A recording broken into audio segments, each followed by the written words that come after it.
morning Indonesia. Selamat pagi warga ibu kota Jakarta. Gimana kabarnya hari ini? Udah siap buat jemput rezeki? Harus dong fams. Biar makin berkah, jangan lupa berdoa dulu ya. Ngomongin ibu kota, pasti langsung kepikiran sama sosok pemimpinnya dong, Bapak Anies Baswedan. Gubernur Jakarta ini tanggal 16 Oktober kemarin sudah pamit dari kursi nomor 1 di DKI fams. Wah, terima kasih ya Pak. Semoga semua jerih payah Bapak membangun Jakarta selama ini bisa terus berlanjut. Amin. Anyway, kata orang nih fams, wajah suatu negeri ini bisa terlihat dari wujud ibu kotanya. Untungnya sekarang Jakarta makin keren aja nih. Tata kota dan pelayanan publik ini terus membaik seiring dengan maju dan pesatnya pembangunan negeri kita. Tapi sayangnya nih fams, beberapa waktu lalu, BPS atau Badan Pusat Statistik merilis data bahwa indeks kebahagiaan di ibu kota negara ini turun dibanding pada 2017 lalu. Waduh, kok bisa ya? Indeks kebahagiaan warga DKI Jakarta kini berada pada urutan ke-27 dari 34 provinsi di negeri kita. Jadi penasaran nih, apa iya warga Jakarta nggak bahagia? Sebenarnya sih bahagia-bahagia aja ya, tapi kadang pas lagi kayak kondisi macet-macet kayak gini, kadang bikin jenuh juga sih. Gue lahir dan besar di Jakarta, jadi sebenarnya sih ya udah biasa aja di Jakarta karena sumber pencarian gue juga di Jakarta.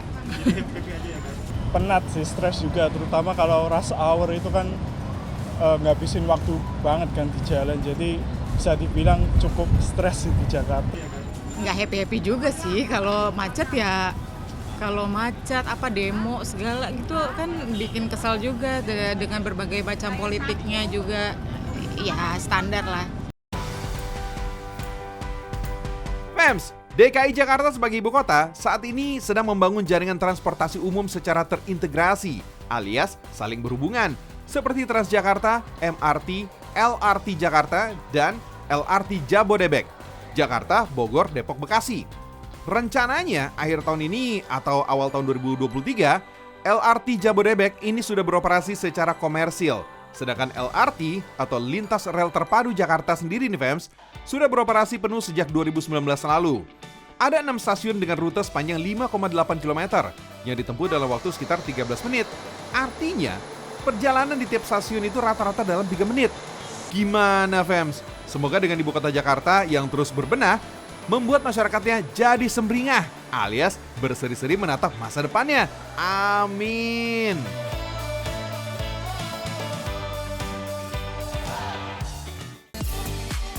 Katanya sih fams, kalau udah penat harus dilepas dengan penghiburan. Istilah zaman sekarang mah healing fams, healing. Nah, kira-kira apa ya healingnya warga Jakarta? Biasanya kalau kayak lagi boring, aku lebih ke traveling sih. Traveling. Paling di luar Jakarta ya, kayak di Bogor atau Bandung. Self healing gue adalah gue menyendiri di tempat manapun, bahkan di tempat keramaian gue sendirian aja juga gue udah self healing gitu. Benar-benar kalau aku lebih ke luar gitu sih sama teman-teman juga, tapi lebih ke luar, misal cari makan bareng kayak gitu-gitu biasanya. Senang healing ke pantai atau gunung nih? Lebih ke pantai sih. Traveling. Pantai atau gunung? Pantai. Karena gue suka laut. Enggak. Kalau saya gunung sih, kalau aku gunung. Oh, kalau aku beda, aku lebih ke pantai.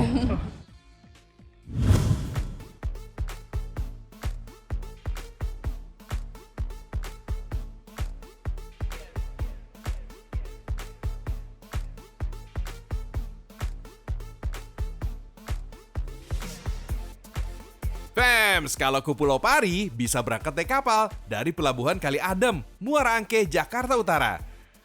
Kalian bisa ikutan open trip salah satu vendor penyedia wisata one day trip Pulau Pari. Tarif per orangnya cuma Rp99.000 aja kok. Murah kan? Cuma kisaran cepet. Kapal berangkat dari dermaga, tepat pukul 8 pagi. Jadi, pastikan jangan telat ya. Bangunnya harus pagi, fams. Iya, nonton Ragam Indonesia dulu, baru jalan. Dan yang penting lagi, fams, tetap harus safety first ya. Wajib pakai jaket pelampung selama perjalanan. Perjalanan sampai ke Pulau Pari ditempuh selama kurang lebih 2 jam. Lumayan nih, bisa nyimpen energi dengan istirahat di dalam kapal. Atau manfaatin waktu buat foto-foto. Akhirnya, kapal bersandar di dermaga Pulau Pari sekitar jam 10 pagi. So, selamat datang di Pulau Pari. Yeay, udah nyampe nih di Pulau Pari. Mau tahu apa aja kegiatan yang ada di sini? Yuk ikutin terus. Salah satu aktivitas di Pulau Pari adalah snorkeling. Makanya Joy kasih saran nih FMs ya. Mendingan dari awal siapin baju ganti. Soalnya di sini nggak ada tempat penyewaan baju snorkeling. Terus kamu juga bisa nih menyewa alat snorkel seharga Rp50.000. Nah itu udah termasuk pemandu profesional FMs. Kuy, langsung aja nih kita ke spot snorkelnya. Butuh waktu sekitar 20-30 menit untuk mencapai lokasi buat nyebur.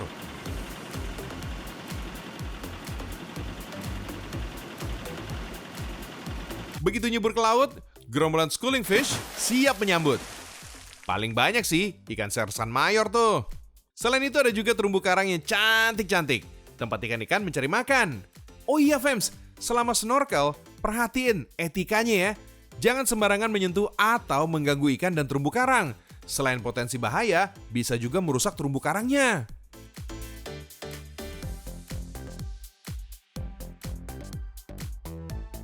Kalau udah puas main air, sekarang waktunya kita geser Fems.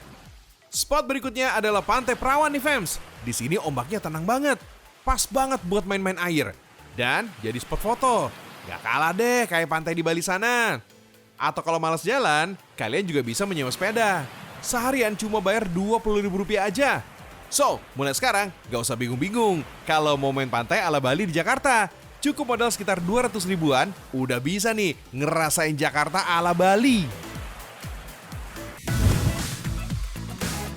Fems, siapa bilang naik kereta gantung cuma ada di luar negeri sana? Di Jakarta juga ada kok. Kabarnya ini merupakan kereta gantung kedua yang ada di Indonesia. Sudah ada dari 2003. Kalau dihitung-hitung usianya ini udah hampir 20 tahun ya. Mantap! Tapi kalau yang ini nggak cuma kereta gantung biasa, tapi ada sensasi anti-mainstream yang bisa kita rasain nih. Yap, kita bisa ngerasain makan-makan di ketinggian. Dengan pemandangan laut, wow pastinya semriwing. Istilah kerennya, dining in the sky, yang cuma diadakan setiap Sabtu dan Minggu. Paket menu masakannya ini sudah disiapkan oleh pihak restoran nih. Rata-rata menunya adalah western, steak, pasta, dan dessert. Ini adalah the one and only sky dining di Indonesia, Fems. Oh my wow! Dari total 37 kabin, maksimal hanya 30 kabin yang digunakan untuk sky dining dalam sehari. Kalau weekdays, hanya 18 kabin yang digunakan. Kita akan diajak naik kereta gantung ini selama 90 menit atau 3 putaran. Dalam satu kabin, maksimal diisi 4 orang aja, khusus dining. Walaupun sebetulnya sih bisa memuat 6 orang dewasa. Beda lagi kalau bukan sky dining, kita hanya berkeliling sekitar 20 menit aja. Kereta gantung ini memiliki 3 stasiun, A, B, dan C. Start dan finishnya di stasiun C. Total jarak keseluruhan 2,4 km. Nah, untuk selingnya nih Fems, mirip dengan seling pada Flying Fox, tapi yang ini diameternya lebih besar. Kekuatan seling ini dapat menahan beban 135 ton. Sementara, kalau semua kabin terpakai, 37 kabin, total bebannya ini hanya 42 ton. Sudah termasuk hitungan berat pengunjungnya. Jadi sudah bisa dipastikan aman, kuat, karena tidak melebihi maksimal beban. Mantap deh! Fems, ada yang tahu cara kerja kereta gantung? Selingnya yang bergerak atau kabinnya? Yang betul, kabelnya yang berputar. Kekuatannya bergantung pada daya cengkram grip kabin pada seling. Cara pengoperasiannya dijalankan oleh sistem komputer. Jadi kalau ada kendala pada cengkraman grip kabin ke seling, ini mudah terdeteksi oleh sensor. Wah, canggih ini sih Fems. Sudah berusia hampir 20 tahun, tentu ada pemeliharaan rutin setiap bulannya. Dan pemeliharaan berkala 15 tahun, 10 tahun, dan 6 tahun. Bahkan teknisinya dari Jepang untuk menjamin kenyamanan dan keamanan pengunjung yang ingin menikmati wisata kereta gantung ini. Kereta gantung ini setiap harinya mulai beroperasi dari jam 11 siang sampai 6 sore. Kalau weekend mulainya dari jam 10. Uniknya nih fams, selalu berputar selama 7-8 jam sehari. Jadi nggak pernah berhenti fams. Mengisi waktu akhir pekan dengan merasakan sensasi makan dari ketinggian di kereta gantung, why not? Kenapa kacang? Biaya paketnya mulai dari Rp250.000 sampai Rp500.000. Sistemnya first pay, first get ya. Dan minimal pemesanan 1 hari sebelumnya.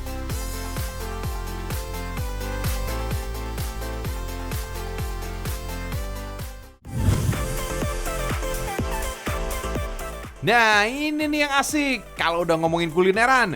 Dari semua yang berat sampai sekedar cemil-cemilan, makanan emang selalu bisa jadi penghiburan. Bisa bikin hati jadi happy fams. Oh iya, beberapa penelitian ilmiah emang udah membuktikan kalau makanan ini ternyata emang bisa mempengaruhi mood seseorang. Perasaan sedih, bete, sampai galau sekalipun ini bisa sedikit terobati nih saat seseorang menyantap makanan favoritnya. Atau sebaliknya, suasana hati ini bisa rusak alias bad mood saat perut lagi keroncongan, tapi malah dihadapi pada pilihan makanan yang gak sesuai selera kita. Wait, tenang. Kalau di sini, semua makanan gak ada yang gak enak fams. Aneka jajanan dan makanan ringan kegemaran ngumpul di satu tempat ini. Lokasinya di Gedung Sarina Tamrin, Jakarta. Festival cemilan ini hadir buat kamu yang suka jajan. Ada sekitar 30 tenan jajanan atau cemilan yang bisa jadi pilihan. Salah satu yang jadi favoritnya, kue bulat dari negeri matahari terbit ini fams, namanya dorayaki. Kue tradisional Jepang ini fams, aslinya sih berisi selai atau pasta kacang merah di tengahnya, tapi menyesuaikan lidah lokal kekinian dalam negeri. Isian di tengahnya pun ini bisa jadi banyak pilihan.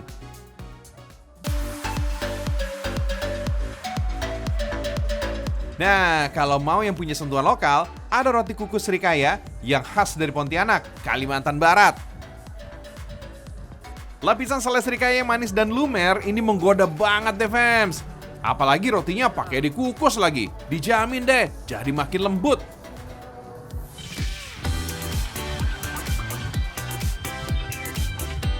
Kalau yang ini nih fams, ada wedang ronde. Bisa jadi pilihan buat kamu nih untuk melepas kesegaran, bikin badan jadi hangat.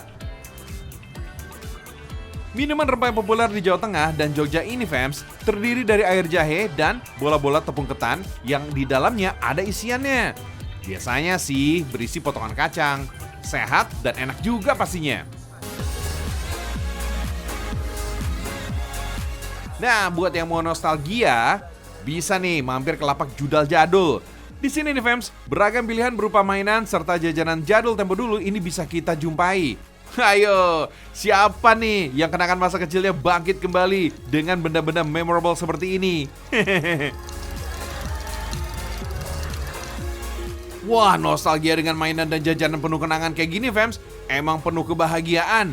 Nikmatnya bisa dirasakan nih, kenangannya bisa diceritakan ke anak cucu nanti. Saik kan?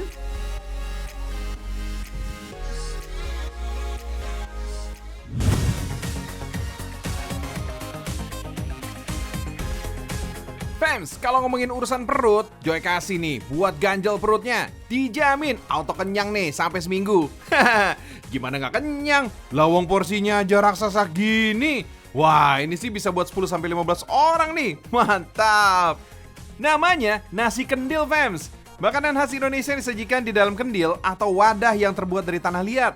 Makanan ini biasa disajikan sebagai menu utama dalam sebuah perkumpulan atau acara besar. Isi kendilnya ada nasi liwet yang gurih, ditutup di atasnya dengan lauk. Nah, lauknya ini loh yang banyak fams. Ada cumi tinta hitam, cumi cabai hijau, jambal pete cabai hijau, dan tumis-tumisan. Totalnya 9 lauk fams. Nikmatnya. Aduh. Langsung aja nih, kita lihat nih cara bikinnya. Yuk fams. Pertama, kita buat cumi tinta hitam. Siapin bahan-bahannya. Bawang merah, bawang putih, bawang bombay, cumi dengan tinta, cabai merah cabai hijau, dan tomat. Tumis bawang-bawangan sampai harum. Masukin aja nih cumi dengan tintanya. Aduk sampai rata. Lanjut, masukkan cabai-cabean, tomat dan garam. Nah, siap disajikan. Terakhir nih, ada jambal pete cabai hijau nih fams. Ini nih, bau-bau tapi mau. Setelah tumis menumis bawang dan jambal, masukkan kemangi deh. Lanjut lagi nih, tata dalam kendilnya nih fams. Ada 9 lauk untuk nasi kendilnya. Tumis daun singkong, tumis daun pepaya, tumis jantung pisang, dan ikan peda pete. Waduh, jambal pete cabai hijau, cakalang balado, cumi cabai hijau, cumi tinta hitam, dan ayam sambal mata. Wah, ini istimewa fams. Fams, wadah tanah liat ini akan membuat makanan ini tetap hangat dalam waktu lama. Fungsinya mirip magic jar, versi kearifan lokal. Made in Klaten, Jawa Tengah nih fams.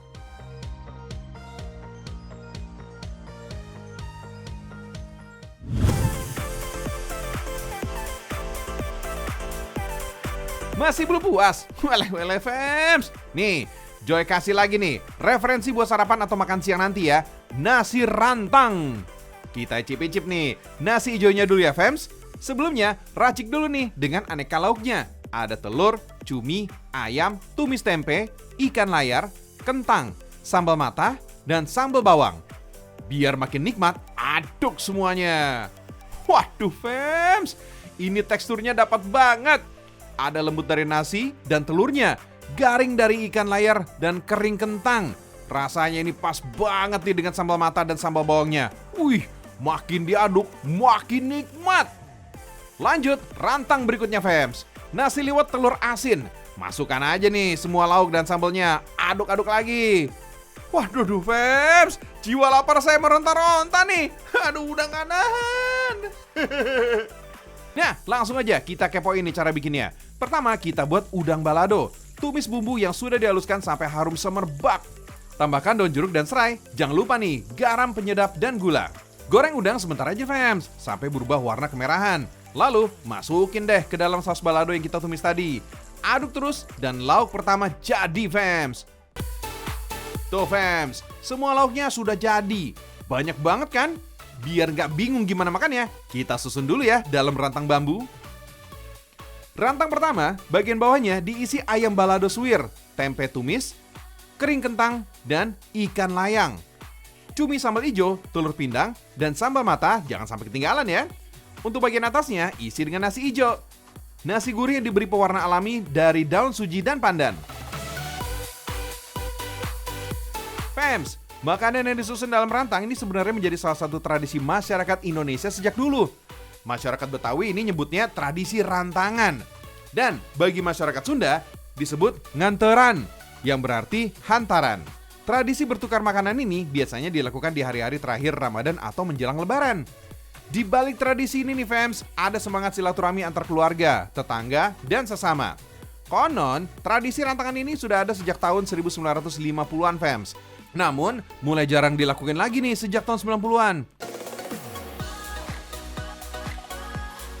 Menu dalam rantangan biasanya makanan khas lebaran seperti ketupat, opor ayam, sambal goreng kentang. Tapi ada juga nih menu yang lainnya nih fams.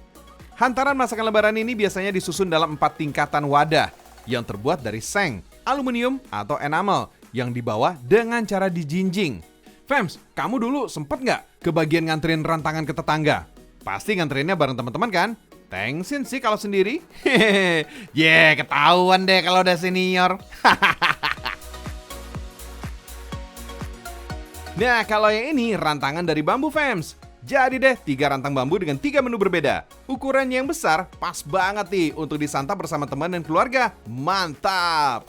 Menu rantangan bambu ini dijual mulai dari Rp330.000 untuk 4 porsi hingga 5 orang. Dan Rp650.000 untuk 9 hingga 10 orang.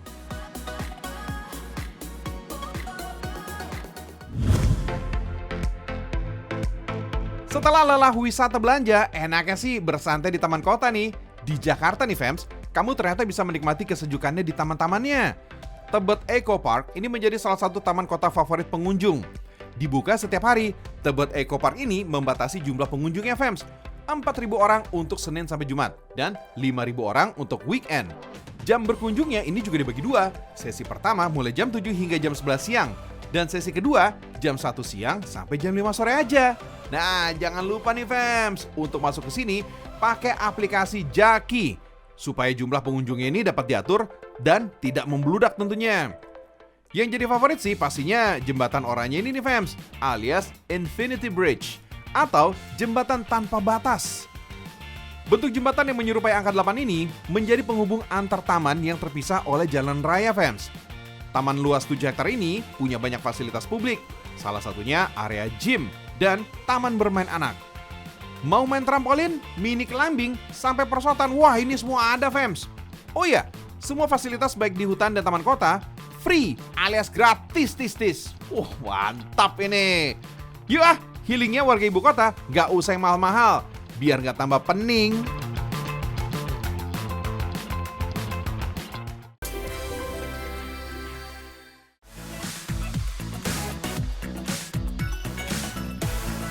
Kalau udah 30 menit, saatnya Joriji pamit nih, undur diri. Saksikan terus ya, Ragam Indonesia. Karena Indonesia mendunia. Assalamualaikum warahmatullahi wabarakatuh. Bye!